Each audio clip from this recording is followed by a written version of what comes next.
Salam planter Indonesia. Kali ini kita akan membicarakan sebuah gejala yang ada di daun kelapa sawit, yaitu adalah confluent orange spotting. Mungkin kemarin kita bahas tentang KCL-nya, kita akan membahas tentang confluent orange spotting-nya. Confluent orange spotting ini adalah sebuah gejala di mana kelapa sawit mengalami kekurangan unsur hara kalium yang akan berbentuk seperti spot-spot seperti ini. Jadi daunnya akan memiliki spot-spot kuning, bintik-bintik kuning. Ini jika terkena sinar matahari seperti ini, maka dia akan terang banget, akan kelihatan transparan. Jika kondisinya tambah fatal dalam kondisi kekurangan unsur hara yang berlebihan dalam jangka waktu yang panjang, maka daun kelapa sawit ini akan mengering secara keseluruhan dan akan menyebabkan pada pengeringan pelepahnya.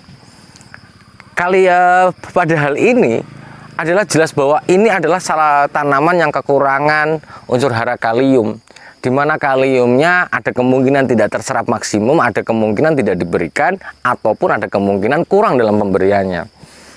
Kekurangan kalium di dalam kasus confluent orange spotting, maka kita harus melakukan memasukkan atau melakukan pemupukan kalium dalam jumlah yang relatif lebih banyak. Alternatif pupuk yang harus kita lakukan adalah ada beberapa pupuk yang mengandung kalium, dan sekali lagi bahwa pupuk kalium termasuk pupuk yang mahal karena memang bahan bakunya adalah kita impor dari luar negeri.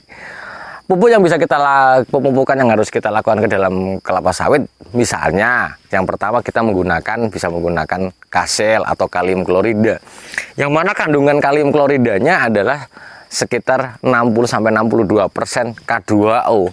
Berwarna kemerahan, dan ini merupakan sebuah pupuk yang banyak digunakan oleh petani-petani kita. Yang kedua adalah ZK, Zoalvelgeur Kalium, atau ZK ini K2SO4, yaitu memiliki kadar sulfatnya sekitar 48-50% dan kandungan klornya adalah 2,5%. ZK ini bereaksi lemah asam, maka jarang digunakan untuk pertanian kelapa sawit. Kemudian yang ketiga adalah kita menggunakan kalium magnesium sulfat yang kandungannya K2O-nya adalah 18-19% K2O dan memiliki kandungan magnesium oksidanya adalah 18-19% juga. Kemudian ada yang keempat yang pernah saya review untuk pupuk buah, yaitu adalah kalium nitrat. KNO3 ini digunakan untuk kelapa sawit, cukup mahal harga KNO3-nya, di mana kandungan kaliumnya adalah 44% K2O dan kandungan nitrogennya adalah 13%. Pemupukan kalium sangat diperlukan, merupakan pupuk makro yang wajib diberikan kepada tanaman kelapa sawit kita. Jangan sampai terjadi confluent orange spotting seperti ini.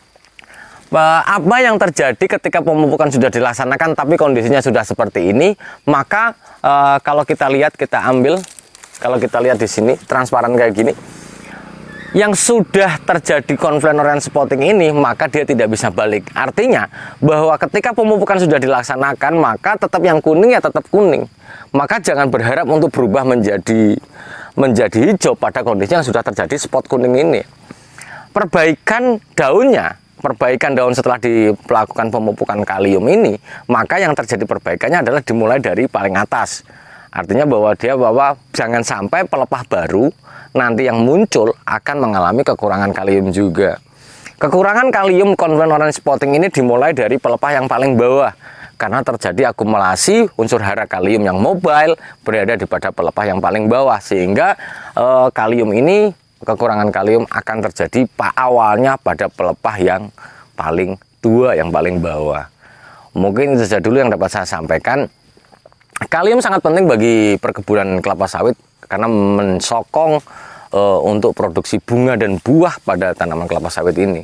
Sehingga yang harus dilakukan oleh para planter dan para petani semuanya, lakukan pemupukan kalium dengan terjadwal 2 kali setahun, karena sekali lagi bahan dasarnya adalah bentuknya senyawa garam yang mudah larut, maka harus diberikan 2 kali setahun. Di mana 2 kali setahun ini dimaksudkan adalah terjadi penyerapannya optimal bagi tanaman kelapa sawit sendiri. Jangan sampai kondisinya kita lagi gajian dikasih dosis yang banyak tapi sekali saja, karena bahwa kehilangan kalium juga lumayan besar oleh aliran permukaan karena memang berat jenis kalium ataupun KCl itu sendiri yang relatif lebih ringan sehingga dia akan mudah terbawa oleh aliran permukaan. Jangan sampai kebun kita memiliki confluent orange spotting, jangan dikira bahwa kuning-kuning ini merupakan sebuah aksesoris, bukan. Kuning ini menandakan kekurangan kalium yang akan berefek. Daun yang mengalami confluent orange spotting seperti ini, maka akan memiliki daya fotosintesis yang rendah. Daya fotosintesis yang rendah akan berakibat kepada daya penyerapan unsur hara dan air yang rendah bagi tanaman kelapa sawit sendiri. Jadi, kekurangan kalium, jangan berharap produksi akan meningkat. Terima kasih, salam planter Indonesia.